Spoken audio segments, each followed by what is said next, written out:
A Werewolf Shifter Romance, written by Amelia Hart. Chapter 1. Voices in the Dark. The voices never stopped. They crashed through Anya's mind in waves, relentless and overwhelming. Fragments of thoughts, half-formed desires, whispered secrets that were never meant for her ears. 23 years of this constant mental assault had taught her many things, but silence was not one of them. She wiped down the tavern counter with mechanical precision, her hands moving while her mind struggled to filter the chaos. The leather apron she wore was stained with ale and grease, but it was honest work. Temporary work. The kind that required no questions and expected no permanence. Another round. A trader slammed his empty tankard against the wooden bar, his thoughts bleeding into her consciousness before his words ever reached her ears. He was calculating how much coin he had left, whether the barmaid with the crooked smile might warm his bed if he tipped well enough. Anya poured his drink without meeting his eyes. She had learned long ago that eye contact invited conversation, and conversation inevitably led to questions she couldn't answer. Where are you from? Why do you never stay long? Do you have family? The truth was a burden she carried alone. She was telepathic, had been since childhood. Every wolf shifter within a few hundred paces became an open book to her whether she wanted it or not. Their thoughts poured into her mind unbidden, unfiltered, unrelenting. It was the reason she had been cast out at 16. The memory still burned. Standing before her pack elders, accused of invasion, espionage, violating the sanctity of private minds, her best friend had testified against her, his thoughts screaming guilt while his mouth spoke lies. She had heard him plotting to use her gift, to turn her into his personal spy for pack politics. When she confronted him, he had twisted the narrative, made her the villain. The elders had voted unanimously. Exile. Her parents had watched in silence, their thoughts a maelstrom of shame and helplessness. They believed her guilty. Everyone did. 7 years of wandering had followed. 7 years of moving from town to town, never staying longer than a week or two. She worked human establishments exclusively now. Their thoughts were quieter, easier to ignore, still present, but muffled, as if heard through thick walls. Wolf shifters, though. Wolf shifters were different. Their thoughts came through sharp and clear, a constant barrage she couldn't escape. That was why the 3 men in the corner made her nervous. They had walked in an hour ago, all tense shoulders and furtive glances. Mercenaries by the look of them. Worn leather armor, weapons barely concealed beneath travel cloaks. She had felt their presence immediately, their wolf minds bright and loud in her consciousness. Normally, she would have slipped away, made an excuse, ended her shift early, vanished before they noticed her. But the tavern was understaffed, the owner desperate, and she needed the coin. Just a few more days, she had told herself. Then she would move on to the next town, the next temporary haven. She should have listened to her instincts. Their thoughts hit her without warning.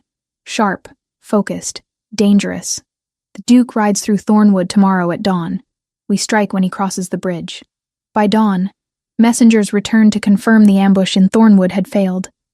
The conspirators scattered into the marsh roads, leaving only broken arrows and a burned cart to tell the story.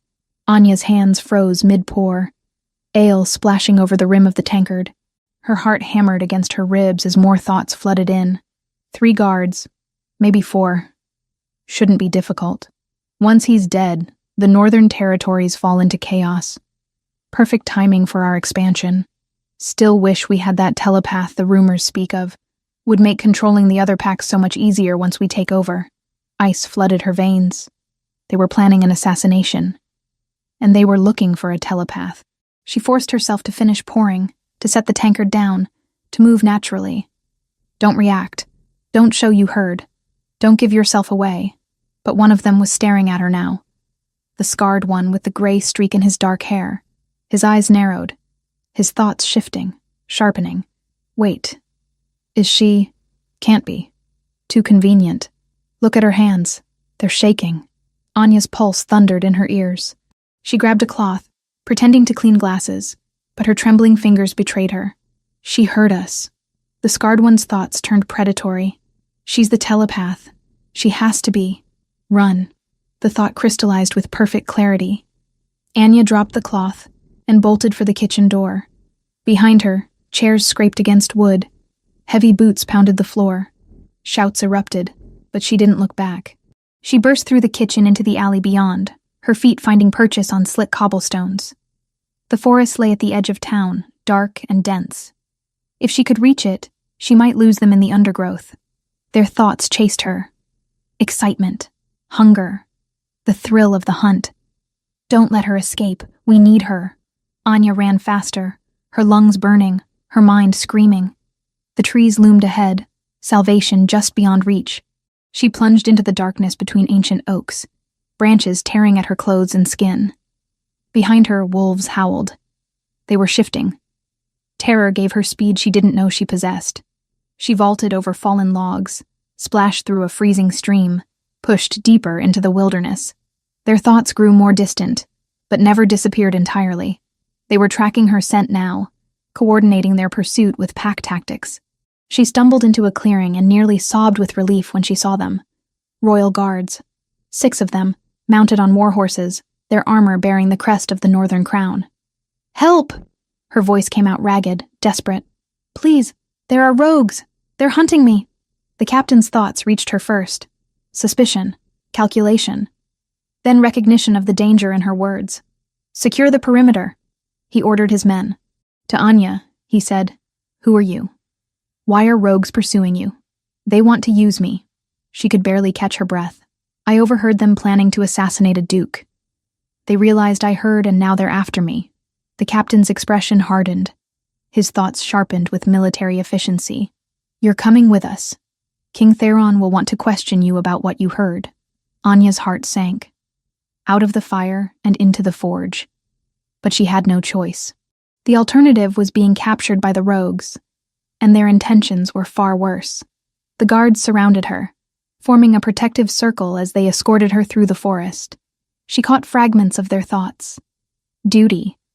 Curiosity about this strange woman. Questions about whether she was telling the truth. They traveled for hours, the landscape gradually shifting from wild forest to cultivated lands. A massive fortress emerged from the morning mist, all gray stone and imposing towers. The royal seat. As they passed through the gates, Anya's anxiety mounted. She would be brought before the Alpha King himself, Theron Blackwood. Even his name carried weight, spoken in hushed tones throughout the territories. Ruthless, they said. Strategic. A wolf who had claimed his throne through strength and cunning. The guards led her through torchlit corridors, up winding stairs, until they reached a heavy oak door. The captain knocked twice. "Enter." The voice from within was deep, resonant, carrying an undertone of command that made her wolf instincts scream submission. The captain opened the door and gestured for her to proceed. Anya stepped inside and stopped breathing. The room was a study, lined with maps and books. A fire crackled in the hearth, and behind a massive desk sat a man who could only be the king. He was younger than she expected, perhaps in his early 30s, but his presence filled the space with undeniable authority. Dark blonde hair fell to his shoulders. Sharp features and a strong jaw gave him a predatory beauty. He wore simple but fine clothing, a silver medallion visible at his throat. But none of that mattered, because for the first time in 23 years, Anya's mind was completely, utterly, blessedly silent. She couldn't hear his thoughts. Panic and relief crashed over her in equal measure. She staggered slightly, reaching for the doorframe to steady herself. The sudden absence of mental noise was disorienting, like stepping from a roaring river into absolute stillness. King Theron's eyes lifted to meet hers. They were amber gold, burning with intelligence, and something she couldn't name. "My captain tells me you have information about an assassination plot," he said. His voice washed over her, but his thoughts remained impenetrably silent. Anya opened her mouth to respond, and found she had no words. For the first time in her adult life, she was blind. She couldn't read him, couldn't anticipate his reactions, couldn't know if he was trustworthy or dangerous. She was utterly, terrifyingly alone in her own head, and somehow, impossibly, that silence felt more intimate than any thought she had ever heard. Chapter 2. The Silent King. Anya's knees threatened to buckle beneath her. The silence in her mind was absolute, overwhelming in its completeness. For 23 years, She had lived in a world of constant mental noise. Now, standing before the Alpha King, she experienced true quiet for the first time.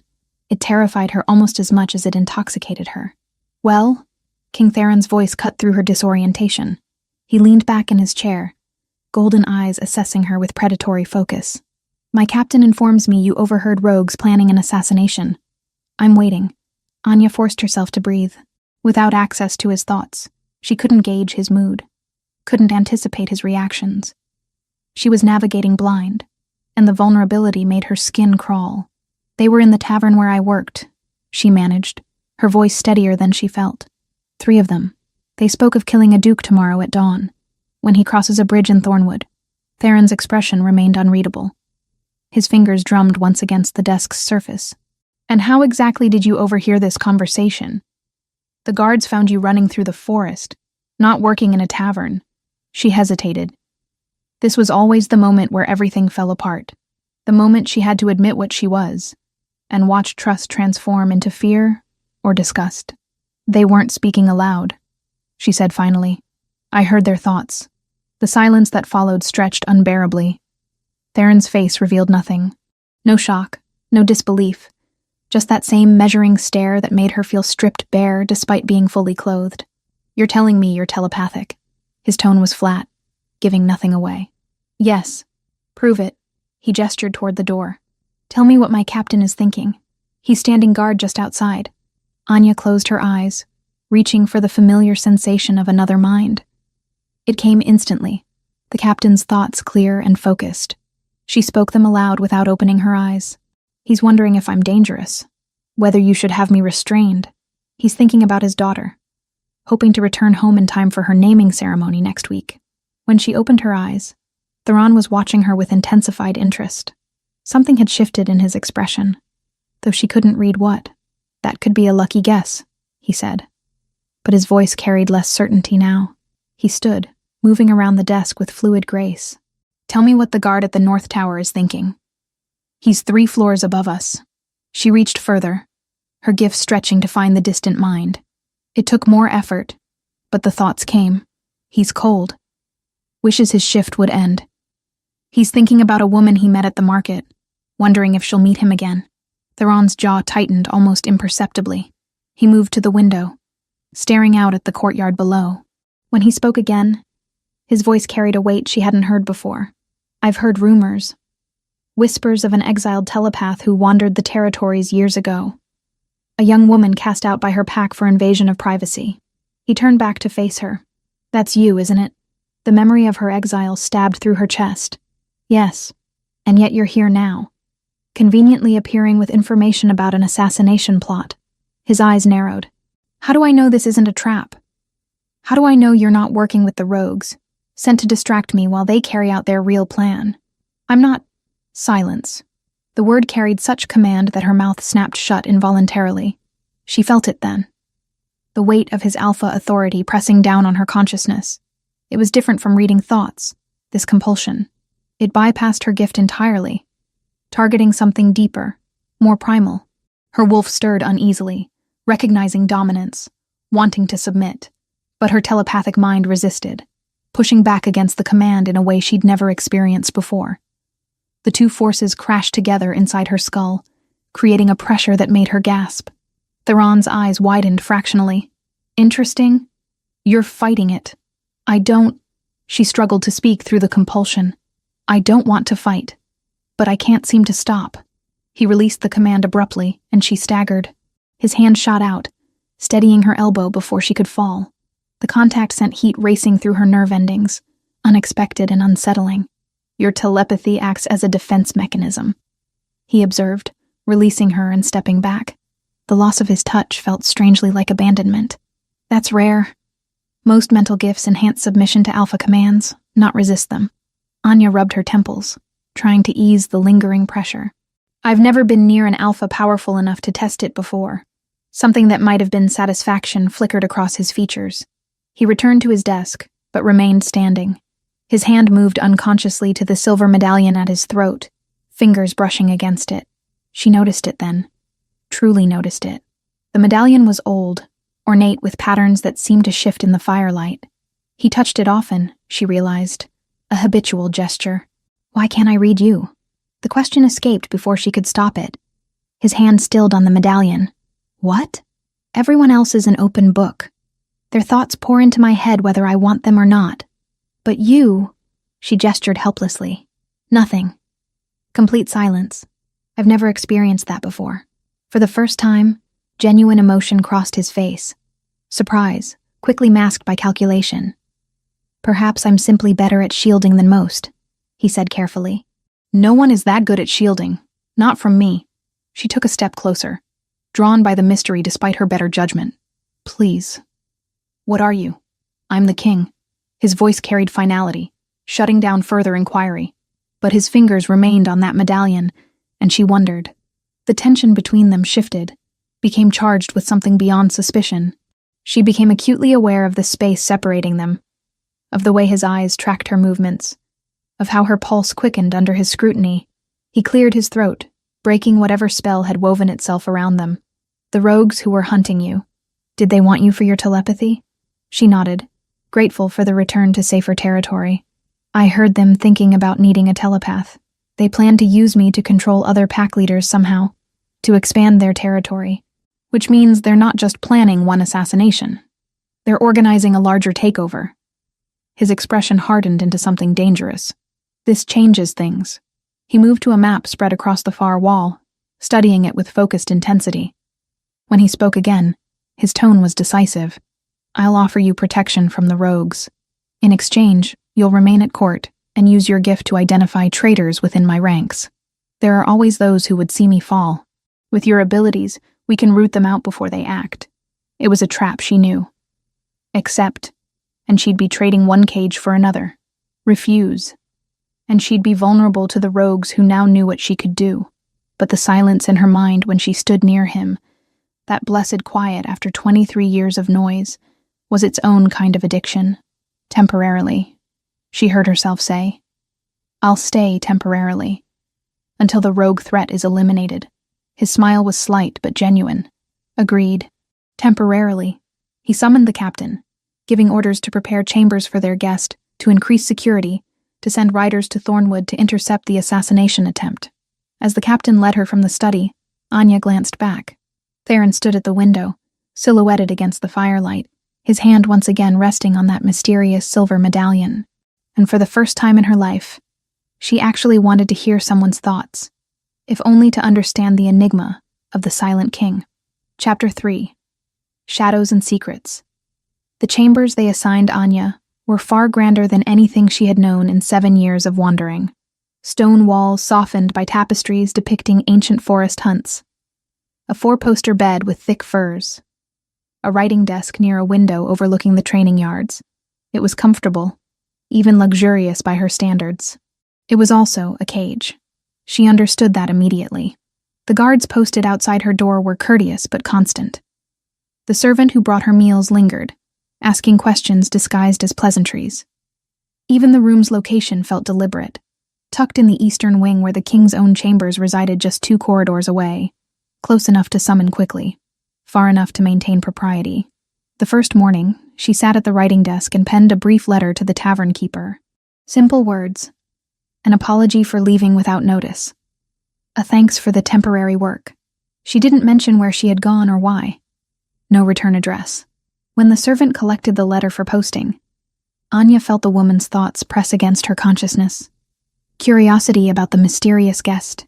Speculation about why the king had taken such personal interest. A flicker of jealousy that someone so plain could warrant royal attention. Anya had learned long ago not to take such thoughts personally. People rarely meant the cruelty that flickered through their minds. Thoughts were unfiltered, raw, often contradicting the pleasant masks they wore aloud. But it still stung. The second day, King Theron summoned her to the council chambers. She found herself standing behind his throne as 12 counselors debated matters of state, border disputes, trade agreements, petitions from minor nobles. Listen, Theron had instructed before the meeting began. His golden eyes held hers with intensity.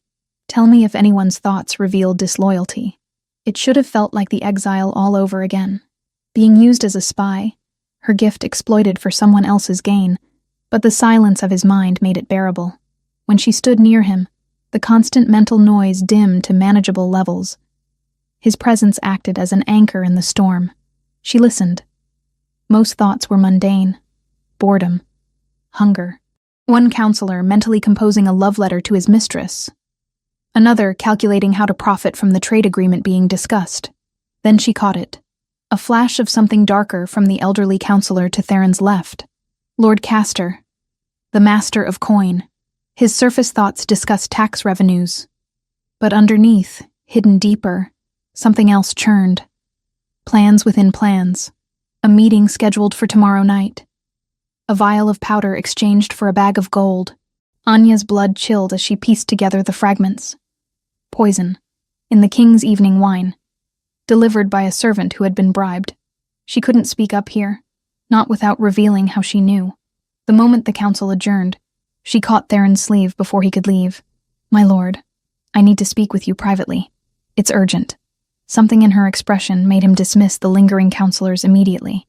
When they were alone, she told him everything. The assassination plot. Lord Castor's involvement.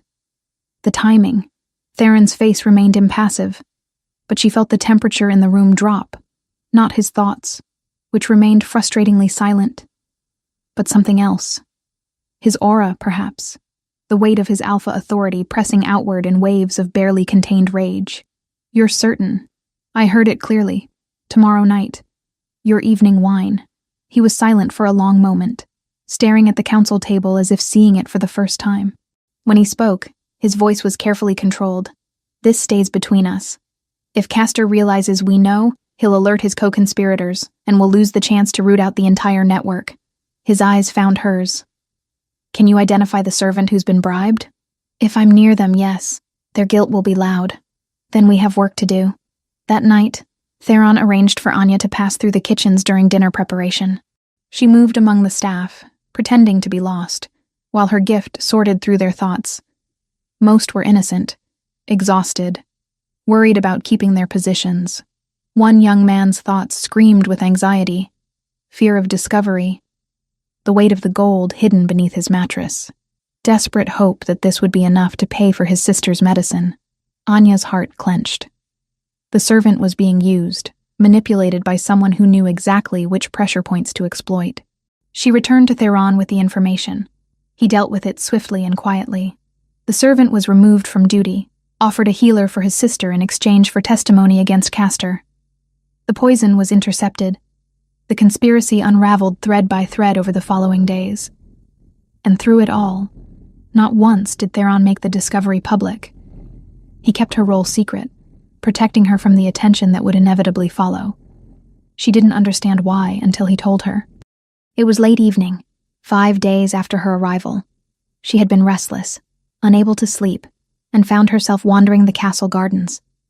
The moon hung full and heavy overhead, casting silver light across manicured hedges and stone pathways. She sensed him before she saw him. That blessed silence cutting through the mental chatter of the guards on night watch. "Can't sleep either?" Anya turned to find Theron emerging from the shadows near the fountain. He wore simple clothes, his hair loose around his shoulders. Without the crown and formal attire, he looked younger, more approachable. A fortnight after the sanctuary charter was inked, a rider from the north came late and hollow-eyed. He carried a rain-warped letter addressed only to "the girl we cast out." The seal was broken, their seal, and the words inside were clumsy with pride and fear. They spoke of a drought of voices since she left, of a house too quiet to sleep in, of a small boy asking if winter could hear prayers. Anya folded the letter twice, then once more until it fit beneath the cord of her wrist. She did not answer that night. She only stood in the window until the lamps of the lower city went out. "Too quiet," she said, then laughed at the irony. "That sounds insane, doesn't it? Complaining about quiet." "Not to me." He moved to stand beside her, both of them gazing up at the moon. "I imagine silence is a precious commodity for someone with your gift." "It is. Which makes you—" She trailed off, unsure how to finish. An anomaly? A relief? Something shifted in his expression. Surprise, perhaps. Or pleasure. His hand moved unconsciously to the silver medallion at his throat, that habitual gesture she had noticed before. "Why do you touch it so often?" she asked before she could stop herself. That medallion. His fingers stilled. It's a family heirloom. Habit to check it's still there. The evasiveness in his tone suggested there was more to the story, but she didn't push. They were both entitled to their secrets. They stood in comfortable silence for several minutes. Then Theron spoke again, his voice lower, more vulnerable than she had heard before. Do you know what it's like to never trust anyone? To always wonder if the loyalty you see is genuine or performed? Anya thought of her exile. The friend who had betrayed her. The pack who had cast her out. Yes, she whispered. I know exactly what that's like. My family was murdered when I was 19. A coup orchestrated by my uncle, who I trusted more than anyone. He wanted the throne for himself. Killed my parents, my siblings. Spared me only because some of the pack remained loyal and fought back. His jaw clenched. I won the throne through blood and necessity. And every day since, I've wondered who else might be waiting for the right moment to drive a blade between my ribs. The raw pain in his words made her chest ache. Without thinking, she reached out and placed her hand over his where it rested on the garden wall. She touched the edge of the medallion with 2 fingers. It was colder than the night. It isn't your silence that cuts, she said. It's the choice of it. He closed his hand over hers, not to stop her, but as if steadying a blade between them. The contact sent warmth through her palm, but something else happened too. The guard patrol passing nearby suddenly shouted, Wait, where did I put my sword? I had it just a moment ago. Anya jerked her hand back, confused. The guard's thoughts were chaotic, genuinely bewildered. He couldn't remember setting down his weapon, couldn't recall the last few minutes clearly. That's the 3rd time today someone's forgotten something around you. Theron observed quietly. What? The servant this morning forgot where she left the breakfast tray. One of my advisors forgot which document he was supposed to bring to our meeting. His golden eyes studied her intently, and now that guard can't remember where his sword is. Anya's mind raced. I couldn't have. Perhaps your gift is evolving. Or perhaps the stress of being here, using your abilities so actively, is causing it to manifest in new ways. The possibility terrified and thrilled her in equal measure. She had spent her entire life as a passive receiver of thoughts. The idea that she might be able to affect minds, even unintentionally, changed everything. I should go, she said, suddenly needing distance to process this revelation. Anya. His voice stopped her before she could flee. Thank you, for what you did with Castor, for not making it public.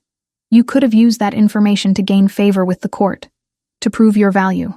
Instead, you let me handle it quietly. She met his gaze and found something there that made her pulse quicken. Gratitude, yes, but beneath it, something warmer, more dangerous. I don't want court favor, she said softly. I just want, what? To stay here, to remain in this blessed silence your presence provides, to understand why you're the only mind I can't read, and why that matters more than it should. To help, she finished instead. For as long as I'm here. His smile was slight, but genuine. Then help you shall. As she walked back to her chambers, Anya realized with startling clarity that somewhere in the past 5 days, this arrangement had stopped feeling temporary.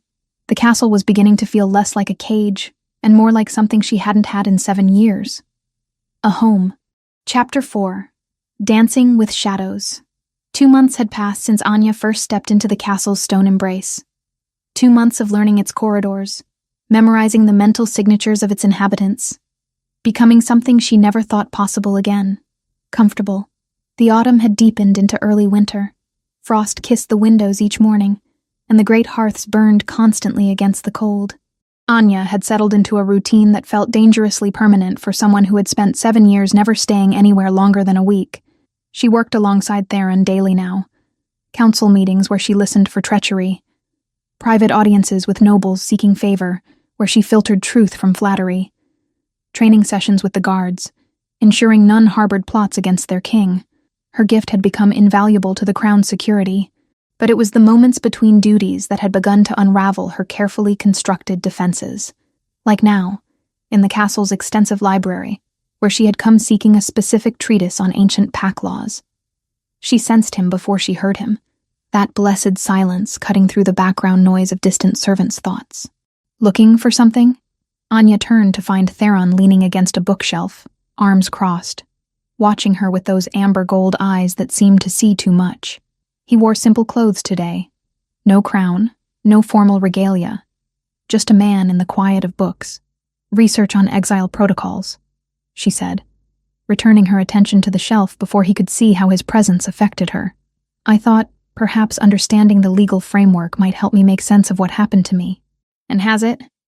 Not particularly. Most texts assume the exile was justified. She pulled a volume down, flipping through pages without really seeing them. They don't account for abilities that can't be controlled.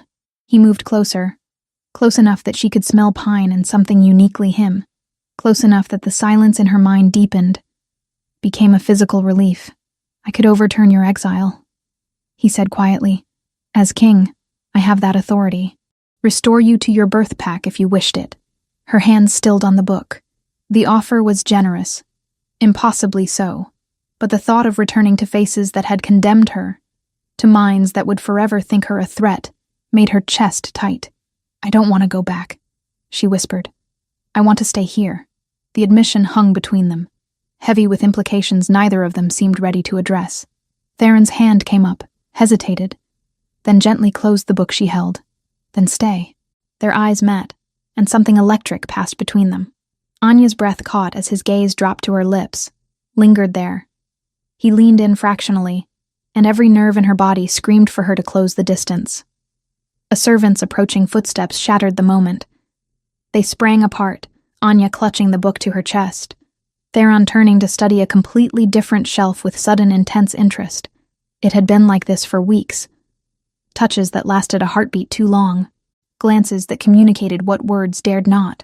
The terrible, wonderful tension of wanting something neither of them could have, because the council had made their position devastatingly clear. 3 weeks ago, they had presented Theron with a list of suitable matches. Noble-born alpha females from allied packs. Women of impeccable lineage and political advantage. The kind of queens who could strengthen alliances and bear strong heirs. Anya had been in the room when they made their case. Had heard their thoughts, clear and cutting as glass. The telepath is useful, but she's not queen material. Her gift is invasive, unnatural. The pack would never accept someone who can hear their every thought. She's a tool, nothing more. She had kept her face carefully neutral while her heart cracked beneath her ribs. The first candidate had arrived a week later. Lady Seraphine of the Eastern Highlands. Beautiful, confident, with a wolf so powerful it sang in the air around her. Anya had watched from the shadows as Theron greeted her in the great hall, courteous and distant. She couldn't read his thoughts. Couldn't know if he found Seraphine attractive, if he was considering the match, if he felt anything at all beyond political calculation. That silence that was usually such a relief became a torture of uncertainty. 2 more candidates had arrived since then. Lady Morgana of the River Packs, sharp-minded and strategic. Lady Alara of the Mountain Wolves, kind and diplomatic. All perfect choices for a king who needed to secure his throne. Anya told herself it didn't matter. That whatever was building between her and Theron was impossible anyway. That she should be grateful for the time she had in this place of relative peace. But jealousy, she discovered, didn't care about logic. The breaking point came at the winter solstice ball. The great hall had been transformed. Evergreen boughs draped the walls, candles flickered in every corner, and the finest nobles from across the territories gathered in their ceremonial furs and jewels. Music filled the air, punctuated by laughter and the clink of crystal glasses. Anya stood at the periphery, wearing a dress that had been provided for the occasion. Deep blue silk that made her feel like an imposter among the glittering elite. She had been instructed to attend, to observe, to listen for any whispers of dissent or conspiracy. She watched Theron move through the crowd, every inch the commanding king. He danced with Lady Seraphine first, their movements perfectly synchronized. Then Lady Morgana, who made him laugh at something she said. Then Lady Alara, whose gentle grace seemed to ease something in his shoulders. Each dance felt like a knife between Anya's ribs. You're broadcasting quite loudly tonight. She turned to find an older woman watching her with knowing eyes. Counselor Meredith, one of the few who had advocated for treating Anya with respect, rather than mere utility. I didn't realize I was projecting. Anya said carefully. You're not projecting thoughts, dear. Just emotions. Meredith's smile was kind, but sad. It's written all over your face. You care for him. There was no point denying it. It doesn't matter what I feel. I'm not suitable. Suitability is a cage that powerful people build for themselves. Meredith sipped her wine thoughtfully. Sometimes the most unsuitable choice is the only one that brings true happiness. Before Anya could respond, the music shifted to a slower melody. She felt him approaching before she saw him, that silence cutting through the mental chatter of the ballroom. Dance with me. She turned to find Theron standing before her, hand extended. Behind him, she could see Lady Seraphine's face tighten with displeasure, could hear the collective gasp of surprise ripple through the gathering. My lord, I'm not asking as your king. His golden eyes held hers. I'm asking as someone who has watched you stand alone all evening, and who finds he cannot bear it any longer.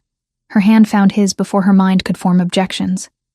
He led her onto the dance floor, and suddenly they were the center of attention. Every eye watching. Every mind buzzing with speculation and judgment. But in his arms, with his silence wrapping around her consciousness, none of it mattered. They moved together with surprising ease. His hand at her waist was steady, warm. Hers on his shoulder felt the strength beneath the fine fabric of his formal wear. You're the first person I've felt safe with in 7 years, she confessed, the words spilling out before she could stop them. The only person whose presence brings me peace instead of pain. His grip tightened fractionally. Anya, I know it can't be more than this. I know what I am, what I'm not. I just needed you to know that these months here, they've meant everything to me. He stopped dancing entirely, right there in the middle of the floor. His hand came up to cup her face, thumb brushing across her cheekbone. The world narrowed to just the two of them, his amber eyes burning with intensity. You think I'm doing this out of kindness? Out of pity? His voice was low, rough with emotion. Anya, Your Majesty, forgive the interruption. They sprang apart. Counselor Henrik stood there, Lady Seraphine on his arm, both wearing expressions of polite disapproval. Lady Seraphine was hoping for another dance before she retires for the evening. Henrik said smoothly, and I believe it's time we discuss the, delegation from the northern reaches. The spell shattered. Duty reasserted itself. Theron's face smoothed into the neutral mask of kingship, but Anya saw his jaw clench, felt the moment he locked whatever he'd been about to say behind walls of royal propriety. Of course, he said, releasing her completely. Anya curtsied and fled before anyone could see the tears threatening to fall. She made it to the garden before they spilled over, the winter air sharp against her heated cheeks. She had been a fool. Whatever she thought was growing between them was impossible. He was a king. She was an exile with a gift that made her a pariah. The council would never accept her, and he could never choose her over the needs of his throne. The blessed silence that was his presence approached from behind. Anya, please don't.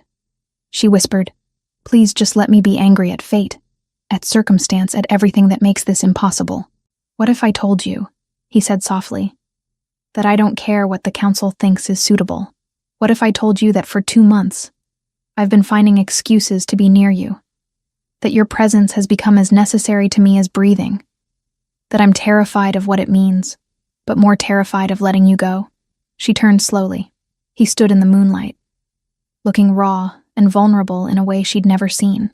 What if I told you, he continued, taking a step closer, that you're not unsuitable, you're extraordinary, that your gift isn't a curse but a strength, that I've been looking for a way to defy every expectation and claim you as mine? Theron. His name was a prayer and a plea. This is impossible. Perhaps. He closed the distance between them. But I'm done pretending I don't want you. Done caring about suitable matches and political advantages. Done acting like you're just a useful tool when you've become everything I didn't know I needed. His hand found hers in the darkness. Their fingers intertwined, and Anya felt something click into place. Not just the physical connection, but something deeper, more fundamental. Stay with me, he whispered. Not as a consultant, not temporarily. Stay as mine.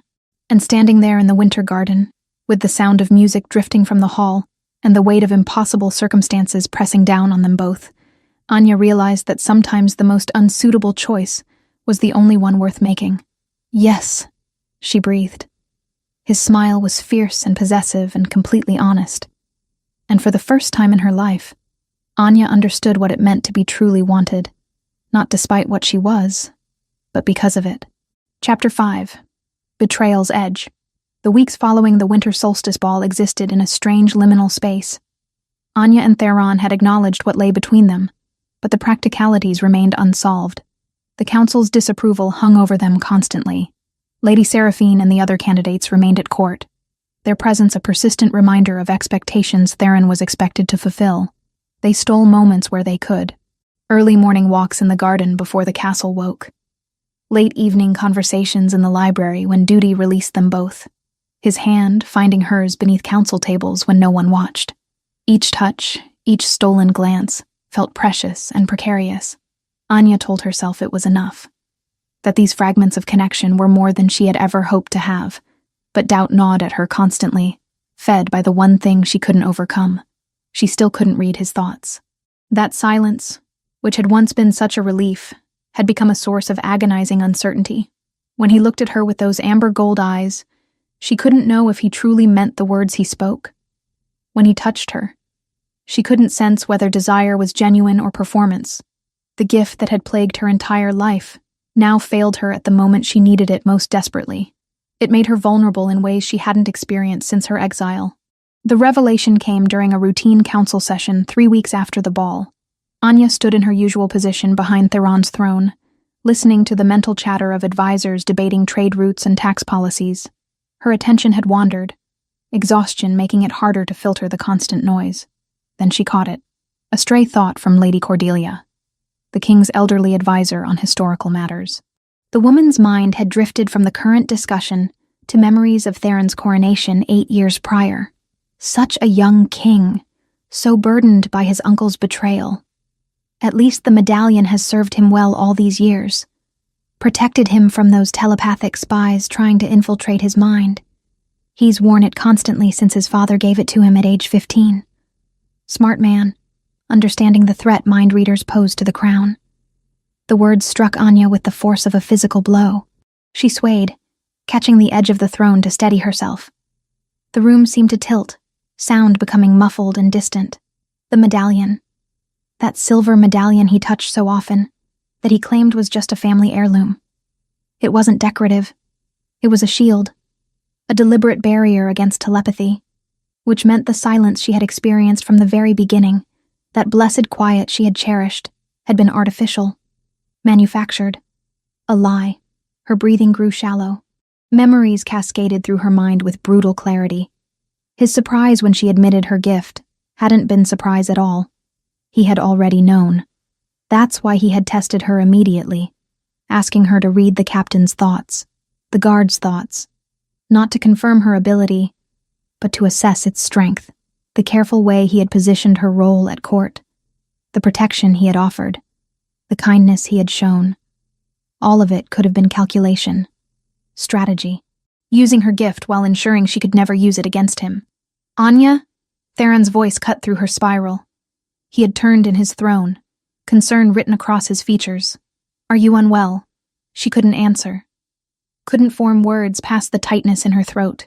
She pushed away from the throne and fled the council chamber, ignoring the startled murmurs that followed her departure. She made it to the garden before the tears came. Rage and hurt warred within her chest, each feeding the other in a vicious cycle. How could she have been so naive? So desperate for connection that she had ignored every warning sign. The silence that approached from behind no longer felt comforting. It felt like mockery. "Anya, what happened? Talk to me." She spun to face him, and for the first time since meeting him, she wished desperately that she could hear his thoughts, needed to know if the worry in his eyes was genuine or performed. "How long have you known?" Her voice came out raw, broken. "About telepaths, about what I am. How long have you been deliberately blocking me?" Something flickered across his face. Understanding, perhaps. Or guilt. "Anya, the medallion." She gestured to the silver piece at his throat. "It's a blocker, isn't it? An ancient artifact designed specifically to prevent telepathic intrusion. You've been wearing it since you were 15. Which means every moment of silence I've experienced with you has been a lie." He didn't deny it. The lack of denial was worse than confirmation. "I heard rumors about a telepathic exile years ago," he said carefully. "When my informants reported unusual activity in the territories, I suspected it might be you. So yes, when you arrived, I already knew what you were. And yes, the medallion blocks telepathic abilities. It's been in my family for generations. Protection against exactly this kind of gift. Protection." The word tasted bitter. "You mean it's been insurance that I could never know your true thoughts? Never know if anything between us was real? That's not, isn't it?" She stepped closer, fury making her reckless. "You've used me for months, Theron.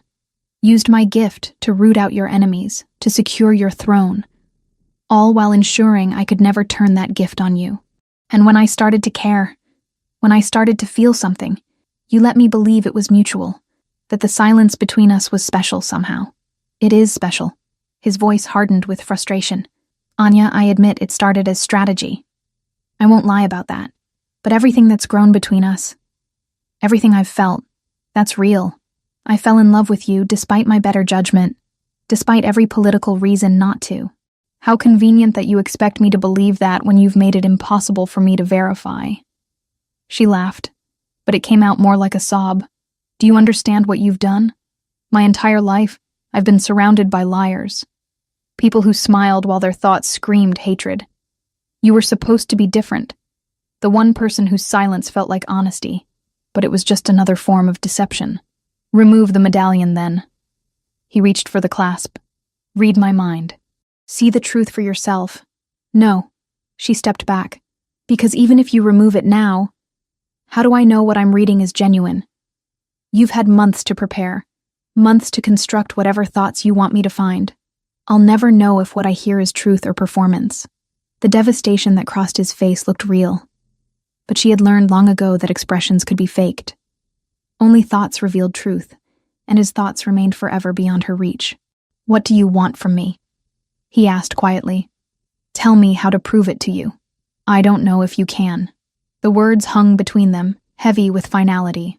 Before either could speak again, a guard burst into the garden, face pale with alarm. "My lord, the castle is under attack. Rogues have breached the eastern wall.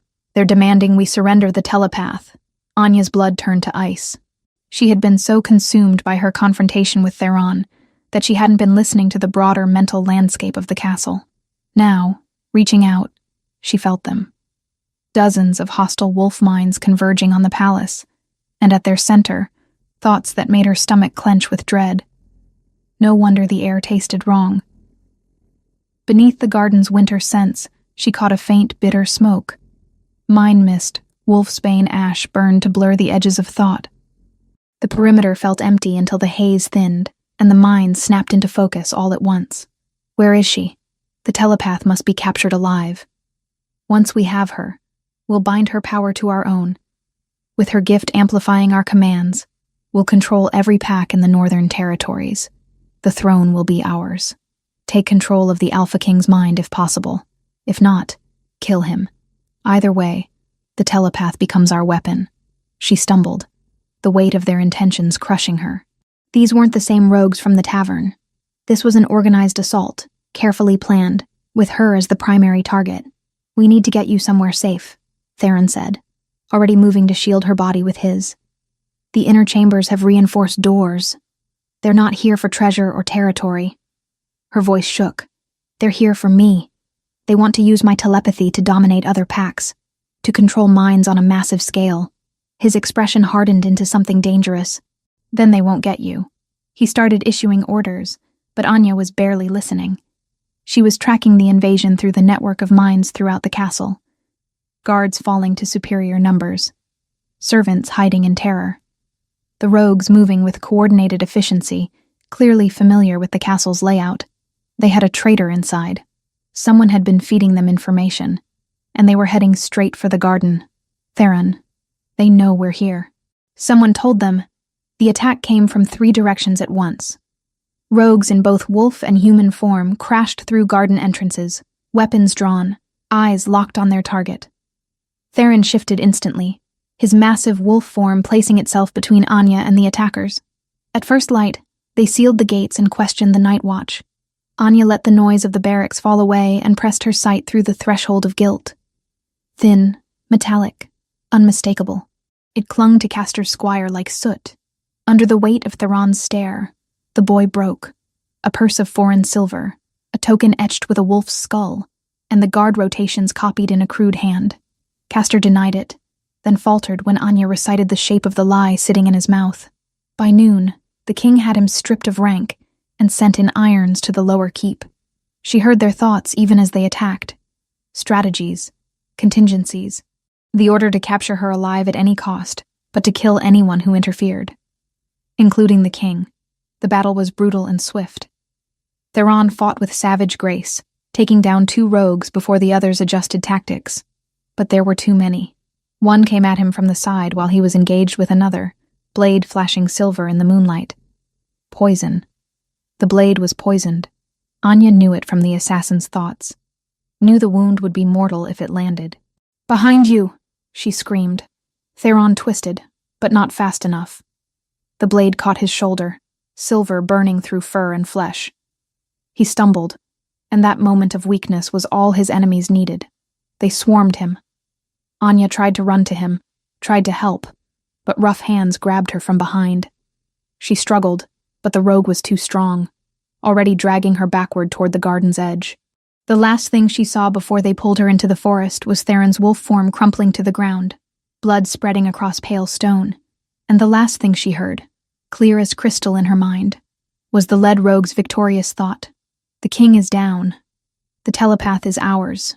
By dawn, the northern territories will bow to our control. Chapter 6. The Mind Unbound. They caught a sentry stalking the inner corridor 2 nights before the march. Anya did not shout.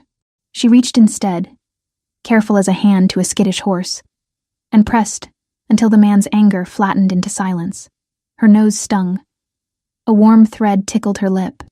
The sentry blinked, lowered the blade, and knelt. When he woke, he remembered only that he had walked too far and seen a queen who smelled of winter. Theron said nothing then, but his thumb brushed the smear of red from her mouth, as if counting the cost. The rogue camp was a crude assembly of tents and fire pits deep in the forest, far enough from the castle that no reinforcements would arrive in time. Anya's wrists were bound with silver-laced rope that burned against her skin, suppressing any attempt to shift. Not that it mattered. Her wolf had always been weak, dormant. Her real power lay elsewhere. They had thrown her into the center tent, guarded by 2 massive wolves in human form. She could hear their thoughts clearly. Anticipation. Greed. The promise of power once their leader completed the binding ritual that would give them access to her telepathic abilities. She reached out with her gift, searching desperately for any sign of Theron. Was he alive? The poison on that blade had been specifically designed to kill an alpha. If he had died because of her, because she had been too consumed by her own hurt to pay attention to the danger surrounding them, the tent flap opened. The leader entered. A scarred man with cold gray eyes and thoughts that made her stomach turn. Domination. Control. Plans to use her gift to enslave entire packs, bending their wills to his command. "The telepath awakens," he said, circling her bound form. "Do you understand what you are? The weapon you could become in the right hands? I'm not a weapon." Her voice came out stronger than she felt. "And I won't help you," he laughed. "You won't have a choice.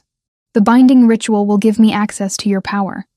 Your consciousness will still be there, aware, but unable to resist my commands. You'll read minds, and I'll control them. Together, we'll reshape the northern territories."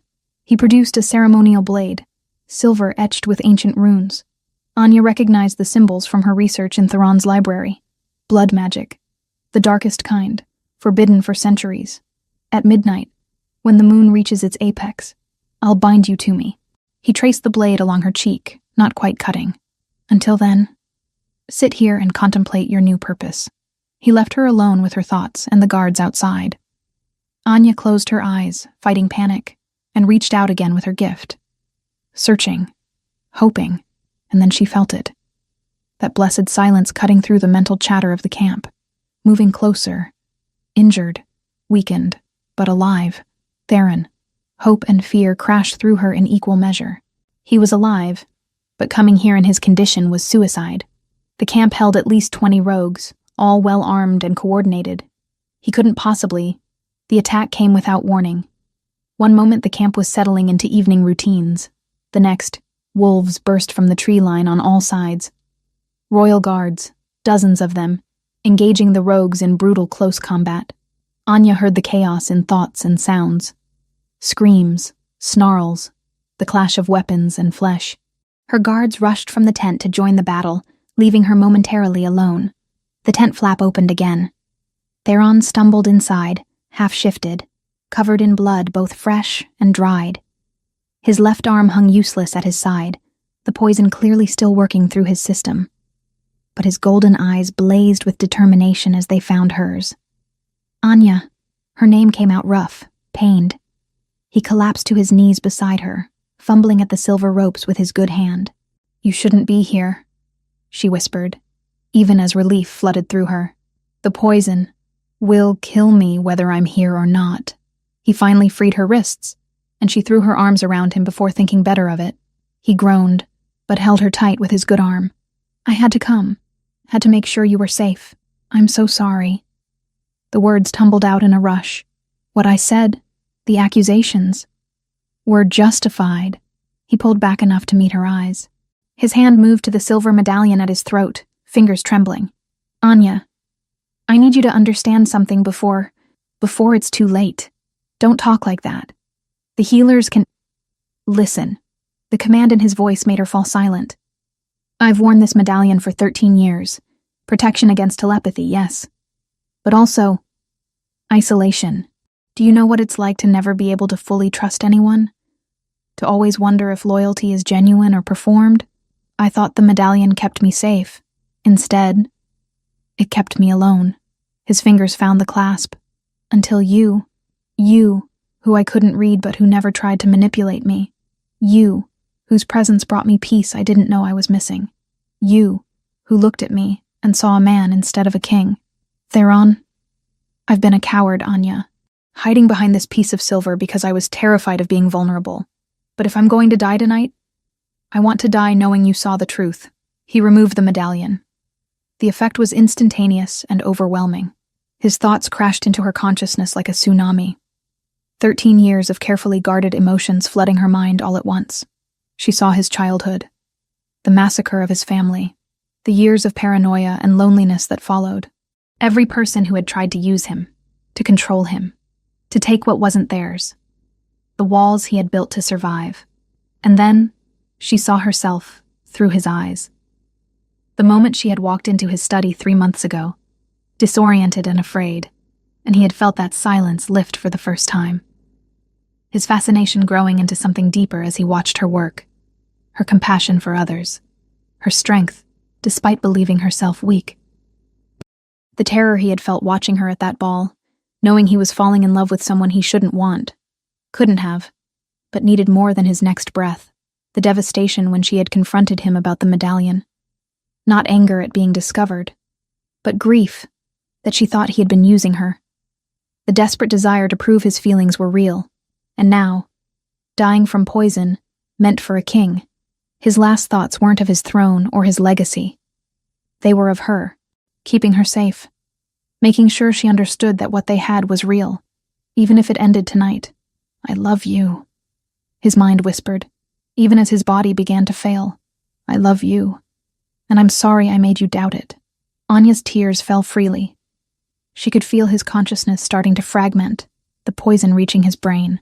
He was dying. Right here in her arms he was dying, and she couldn't. No. The word crystallized in her mind with absolute certainty. She had spent 23 years as a passive receiver of thoughts. But she was more than that. She had always been more than that. The accidental memory wipes, the guards forgetting things around her. It hadn't been coincidence. It had been her power evolving, pushing at boundaries she hadn't known existed. She could read minds, but she could also affect them. And if she could affect individual minds, what was stopping her from affecting many? Anya closed her eyes and reached out, not with the passive gift of reception, but with active intent. She found the rogues fighting outside, their minds burning bright with bloodlust and violence. She wrapped her consciousness around them, feeling the texture of their thoughts, the patterns of their neural pathways, and then she squeezed. Every rogue in the camp froze mid-motion. Warriors stumbled to confused stops. Wolves shifted back to human form involuntarily.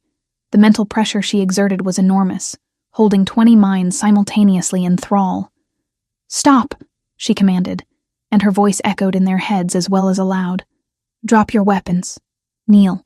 They obeyed, every single one of them, unable to resist the force of her will pressing down on their consciousness. The royal guards looked around in shock as their enemies collapsed to their knees, weapons clattering to the ground. But the effort was killing her. She could feel something inside her tearing, hemorrhaging. Blood trickled from her nose, hot and copper-tasting. Her vision swam. "Anya, stop." Theron's voice cut through the haze of power. "You're dying. Let them go. If I let them go, they'll kill you. Kill everyone." She tightened her grip, and the rogues whimpered. "I won't let that happen." "Then let me help you." His hand found hers, fingers intertwining. "Use me as an anchor. I'm dying anyway. Let my strength be yours." "No, I won't let you." "Anya." He cupped her face with his good hand, forcing her to meet his eyes. "I told you I would give you anything. Let me give you this. Let me be what you need." She could feel it in his thoughts. The certainty. The peace. The absolute conviction that if his death could save her, it would mean something. Would be worth the years of loneliness that had preceded this moment. But she couldn't. She couldn't lose him now. Not when she finally understood. Not when she could feel the depth of his love, the honesty of his soul, the truth she had been seeking all along. Instead, she did something reckless. Something that should have been impossible. She opened her mind completely and pulled him inside. Not just reading his thoughts, but merging with them. Creating a bridge between their consciousness that ran deeper than telepathy. Stronger than any bond she had ever experienced. She felt his surprise, his wonder, and then his understanding as he grasped what she was attempting. He poured his remaining strength into her through that connection. His alpha power, his will, his very life force flowing through the bridge between their minds. And she used it, channeling his strength to stabilize the overwhelming pressure of controlling 20 minds simultaneously. Together, they were stronger than apart. The bond between them, forged in desperation and love, made them something new. Something unprecedented. The rogues remained frozen, held in place by combined will. Theron's consciousness wrapped around hers, supporting where she faltered, steadying where she shook. "That's it," he breathed, his voice echoing in her mind as well as aloud. "I've got you. We've got each other." The royal guards moved quickly, binding the immobilized rogues with silver. Only when every threat was neutralized did Anya finally release her grip on their minds. She collapsed into Theron's arms, utterly spent. He held her, though he was barely conscious himself.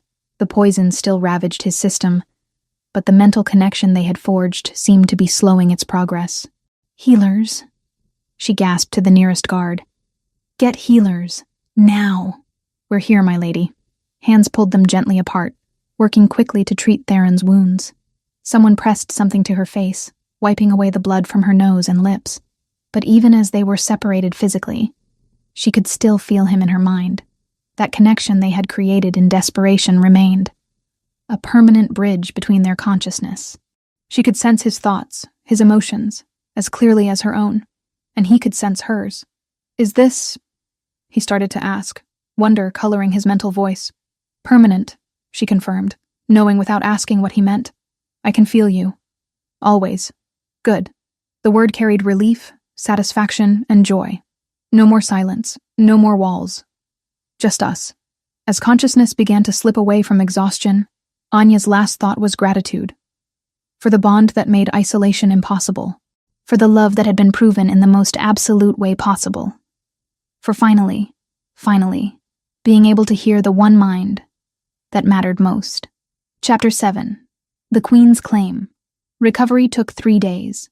3 days of healers working around the clock to purge the poison from Theron's system, to repair the damage Anya had done to herself controlling 20 minds simultaneously. 3 days of lying in adjacent beds in the castle's healing ward, their hands clasped between them, that mental bond pulsing steady and strong. The connection they had forged in desperation remained, permanent, unbreakable, a bridge between their consciousness that ran deeper than any mate bond recorded in the ancient texts. Anya could feel everything Theron felt, his pain as the healers worked, his relief when the poison finally cleared his blood, his wonder at this unprecedented link between them, and beneath it all, his absolute certainty about what came next. On the fourth day, he summoned the council. "My lord, you should be resting," Councillor Henrik protested as Theron entered the great hall, Anya at his side. His left arm was still bandaged, his movements careful, but his presence commanded the room as always. "This cannot wait." Theron's voice carried the weight of royal authority. "I have called you here to witness my formal claim." A ripple of confusion moved through the assembled nobles. Lady Seraphine, still at court awaiting Theron's decision on the marriage proposals, leaned forward with interest. "A claim, my lord?" Councillor Meredith asked carefully. "I claim Anya Whitlock as my mate, my queen, and my bond partner." He turned to face Anya, taking both her hands in his. "Before the council, before the pack, before the gods themselves, I declare her mine." The hall erupted in chaos, protests, shocked exclamations. Henrik's face turned red with fury. "This is unacceptable," he shouted over the din. "The telepath is useful, yes, but she cannot be queen. Her gift is invasive. The pack will never accept someone who can hear their every thought. You would destabilize the entire realm for the woman who saved my life? Who saved all of you when the rogues attacked?" Theron's voice cut through the noise like a blade. Anya controlled 20 enemy minds simultaneously while dying from the effort. She created a bond with me that makes betrayal impossible, that ensures complete honesty between ruler and advisor. "And you dare call her unsuitable? But the precedent," another counselor began. "The precedent is broken." Theron's eyes flashed gold, his alpha authority pressing down on the room. "I have spent 13 years hiding behind a piece of silver, terrified of vulnerability. That ends now. Anya is my mate, my choice. If any of you cannot accept that, you are free to leave my service." Silence fell. Anya could hear their thoughts, the mixture of shock, calculation, and in some cases, grudging respect. They were afraid of what she represented, yes, but they were also pragmatic. The attack had proven her power. The bond she shared with Theron made her nearly impossible to eliminate without killing him as well. Lady Seraphine stood gracefully. For a moment, Anya feared a challenge. Instead, the elegant Alpha bowed her head. "I withdraw my candidacy," she said simply. "It's clear where the king's heart lies. I wish you both well." The other candidates followed suit. One by one, they acknowledged defeat with varying degrees of grace. It was Councillor Meredith who spoke next, her aged voice carrying wisdom. "The council initially feared Anya's gift because we did not understand it. We saw only invasion, not protection." She looked directly at Anya. "But you proved yourself in the most fundamental way possible. You risked your life for our king, for our people. That is what a queen does." She knelt, and the gesture rippled through the hall. Slowly, reluctantly in some cases, the council followed. Even Henrik, though his thoughts remained bitter with resentment.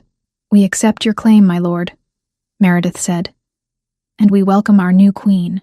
The formal claiming ceremony took place 3 nights later, under the full moon as tradition demanded. The pack gathered in the castle's great courtyard, hundreds of wolves in both human and animal form witnessing the ritual. Anya wore a gown of deep midnight blue, silver embroidery catching the moonlight. Theron stood beside her in ceremonial furs and leather, the silver medallion conspicuously absent from his throat. He had locked it away in the castle vault, a symbol of walls he no longer needed. The pack's high priestess performed the ancient rites. Blood and oaths. Promises spoken aloud and echoed in the mental space only Anya and Theron could share. "Do you accept this bond?" the priestess asked Anya, "knowing it will bind you to him for all your days? That his joys will be yours, and his sorrows will cut you as deeply as your own?" "I accept." Anya's voice was steady. In her mind, she felt Theron's love wash over her in waves. "And you, Alpha King, do you accept this bond? Knowing she will hear your every thought, see your every weakness, possess power over your mind that no other can claim?" "I accept." His mental voice spoke simultaneously with his physical one. "I choose vulnerability. I choose trust. I choose her." The priestess bound their wrists together with silver cord, then cut their palms. Their blood mingled as they clasped hands, and the bond between them surged with new strength. But something else happened too. Something unexpected. As the ritual completed, as the pack howled their acceptance of their new queen, Anya felt a shift in the bond. It had been one-directional in that first desperate moment, her consciousness reaching into his. Now it equalized, became bilateral, mutual. She could still hear his thoughts, but he could hear hers too. Anya? His mental voice carried shock and wonder. I can feel what you're feeling. Hear what you're thinking. The bond made us equals. She breathed, understanding flooding through her. I can read you. You can read me. Complete honesty. Always. The implications were staggering. No more secrets. No more walls. Just absolute, terrifying, beautiful transparency between them. I love you, she thought, and felt his joy echo back through the bond. I know, he thought in return. I can feel it, and you can feel this.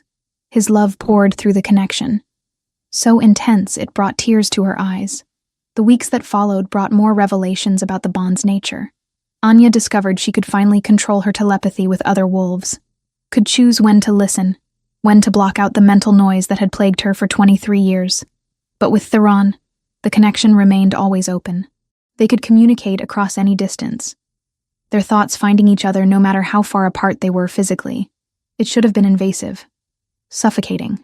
Instead, it was liberation. She learned to sense when he wanted privacy for his thoughts, and would gently redirect her attention elsewhere. He learned to do the same for her.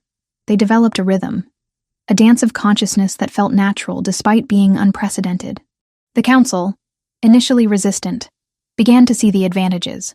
Anya could verify the honesty of visiting dignitaries, could detect plots before they fully formed, could help Theron make decisions by reading the true intentions of those offering counsel.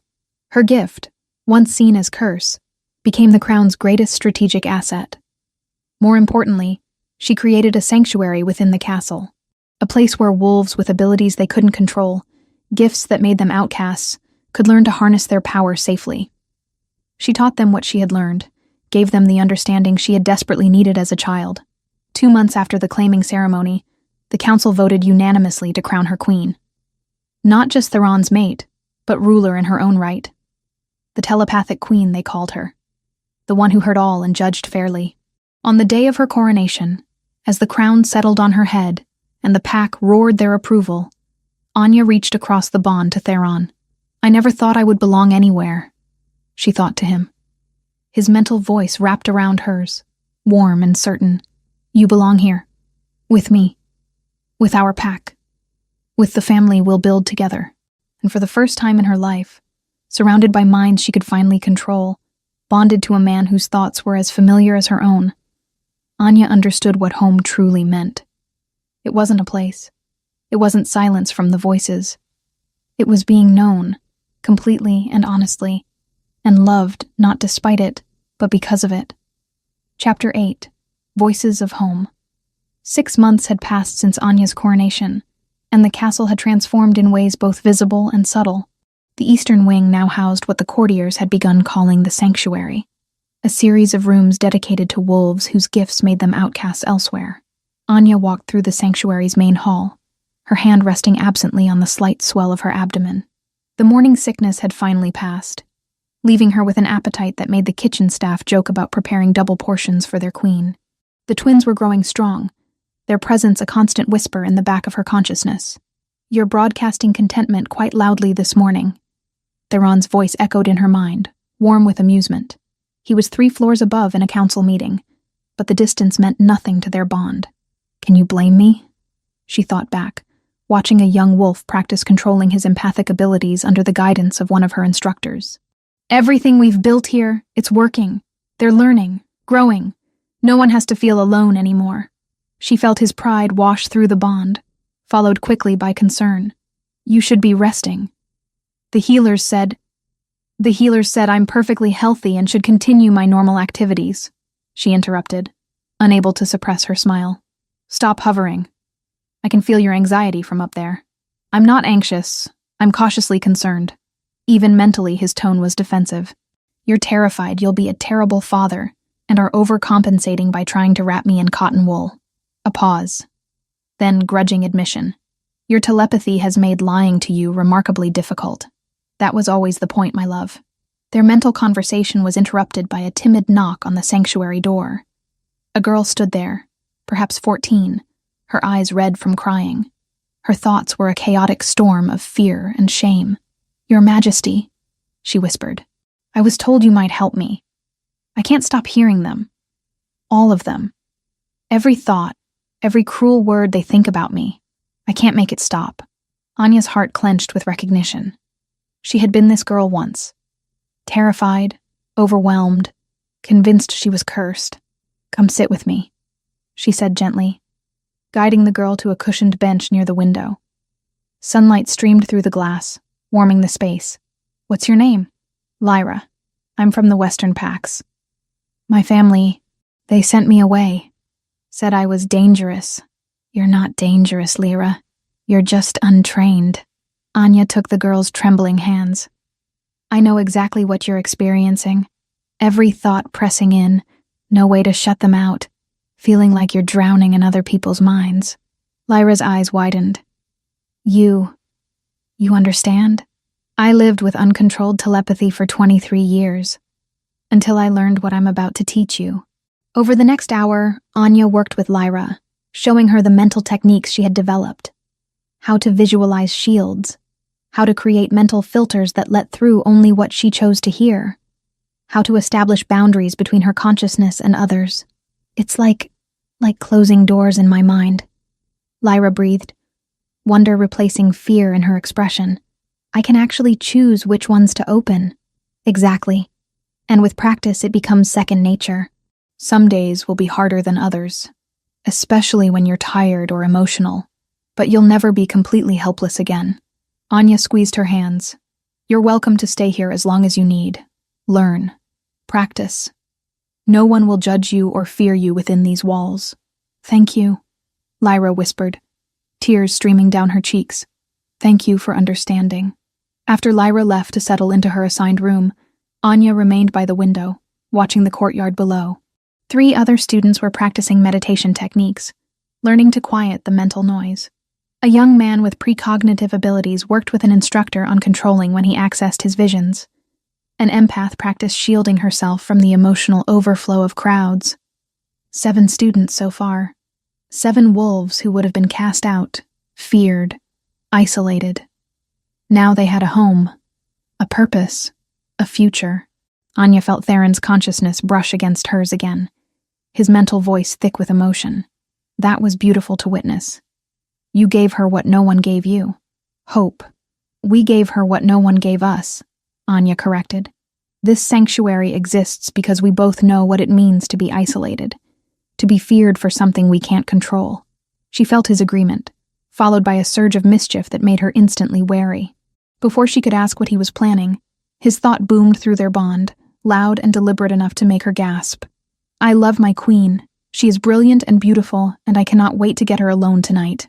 Heat flooded her cheeks, as nearby wolves turned to stare, clearly confused by their queen's sudden blush. Anya pressed her hands to her burning face. Theron, stop that. His mental laughter was unrepentant. You said I should express my feelings more openly. I'm simply following your advice. I meant with words, not mental shouting that makes me look insane in public. Where's the fun in that? His amusement wrapped around her like a warm embrace. Besides, I enjoy watching you blush. It's adorable. I'm going to block you out for the rest of the day. No, you won't. You love our connection too much. He was right, and they both knew it. Despite her embarrassment, Anya couldn't suppress her own laughter. Their bond had brought unexpected gifts beyond the ability to verify truth. It had brought playfulness, intimacy of a kind she had never imagined possible, the freedom to be completely herself, without fear of judgment. The afternoon brought meetings with foreign dignitaries, representatives from 3 neighboring territories seeking advice on establishing their own sanctuaries for gifted wolves. Anya sat beside Theron on twin thrones, listening to their requests while simultaneously reading their true intentions. Most were genuine in their desire to help, but one ambassador's thoughts revealed ulterior motives, He planned to use any sanctuary established in his territory as a way to identify and control gifted wolves for military purposes. Through their bond, Anya shared this knowledge with Theron instantly.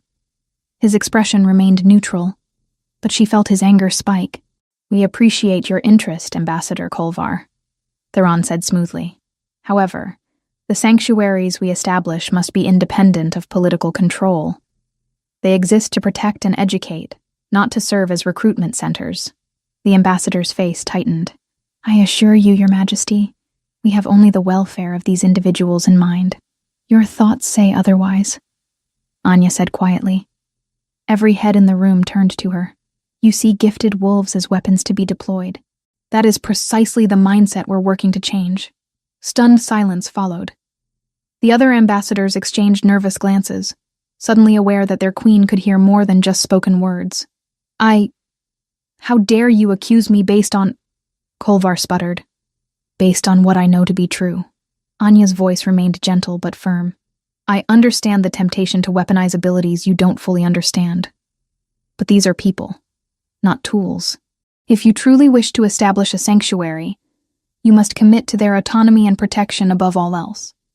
The meeting concluded shortly after, with 2 of the 3 ambassadors agreeing to revised terms that guaranteed independence for any sanctuaries established in their territories. Kolvar departed in anger, but Anya felt no regret. Better to lose one alliance than compromise the safety of gifted wolves. That evening, she stood with Theron on the castle's highest balcony, watching the sun set over the territories. His arm wrapped around her waist, his hand resting protectively over where their children grew. "I felt them today," she said softly. "Really felt them. Their consciousness is developing faster than the healers expected. They're trying to communicate. With each other?" Theron's mental voice carried wonder and concern in equal measure. "With each other. With me. Even attempting to reach you through our bond." She placed her hand over his. "They're going to be powerful, Theron. More powerful than either of us anticipated." She felt his panic spike before he could mask it. 2 telepathic infants. How exactly does one parent telepathic children who can hear every thought? "Very carefully," she suggested, laughing at his genuine distress. "Though I suspect we'll learn together. At least they won't be able to lie to us. Or keep secrets. That should make the teenage years interesting. That's not reassuring when I consider what thoughts might be inappropriate for children to hear from their parents. Then you'll have to develop better mental discipline. No more of those detailed fantasies you broadcast when you think I'm distracted during council meetings. You said you weren't paying attention to those." "I lied. Well, I omitted. There's a difference." Her smile turned wicked. "I particularly enjoyed last week's scenario involving the library and that reading chair you're so fond of." His embarrassment flooded through the bond, followed quickly by desire. "Anya, later," she promised, turning in his arms to face him fully. "Right now, I want to talk about something serious." His expression sobered. "What is it?" "I've been thinking about succession. About the future. Our children will be the first royals born with telepathic abilities. That's going to change everything about how this kingdom is governed. They'll be able to verify truth, detect threats before they form, communicate across vast distances." Theron's mind raced with possibilities and concerns. "It gives them enormous power. How do we ensure they use it wisely? By teaching them what we learned. That power without compassion becomes tyranny. That being able to read minds doesn't mean you should control them. That vulnerability and honesty are strengths, not weaknesses." He pressed his forehead against hers, their bond humming with shared purpose. "You're going to be an incredible mother. We're going to be incredible parents. Together, just like everything else." A messenger interrupted their moment, bowing deeply. "Your Majesties, ambassadors from the Eastern Territories have arrived unexpectedly. They seek immediate audience regarding urgent matters." Theron and Anya exchanged glances, reading the concern in each other's thoughts. "Send them to the private receiving room," Theron instructed. "We'll meet them there shortly." As they made their way through the castle corridors, Anya reached out with her gift, searching for the ambassador's mental signatures. What she found made her steps falter. "Theron, they're not here for sanctuary advice. They're here because they've discovered something about the ancient bloodlines. Something about why telepaths are so rare now. What did they find? I can't read clearly from this distance, But whatever it is, they're terrified. And they think it involves our children. They entered the receiving room to find 3 elderly wolves waiting, their faces etched with worry. The lead ambassador, a white-haired woman named Sarah, bowed deeply. "Your Majesties, forgive the intrusion, but we've uncovered records in our territory's oldest archives. Records about the Moonborn bloodline and why it nearly vanished centuries ago." Anya's blood ran cold. Moonborn. The same term she'd heard whispered about powerful telepaths in ancient times. "Tell us everything," Theron commanded, his alpha authority filling the room. As they listened to the ambassadors explain what they'd discovered, about a purge centuries ago that had nearly eliminated telepathic bloodlines, about prophecies suggesting the gifts would return in a time of great need, Anya felt her children respond within her womb. Their consciousness pulsed with power, with purpose, with something that felt almost like recognition. Through their bond, Theron's voice was steady and certain. "Whatever this means, whatever challenges we face them together. You, me, and our children. We'll protect them, we'll teach them, and we'll ensure that what happened centuries ago never happens again." Anya placed her hand over her stomach, feeling the twins settle at the sound of their father's promise. Around her, she could sense the minds of everyone in the castle. The guards loyal and vigilant, the council members curious and concerned, the sanctuary students practicing their gifts without fear, from exile to queen, from cursed to blessed, from isolation to connection. The voices in her head no longer screamed chaos and pain. Now they whispered love, loyalty, and the promise of a future where being different wasn't something to fear, but something to celebrate. "What are you thinking?"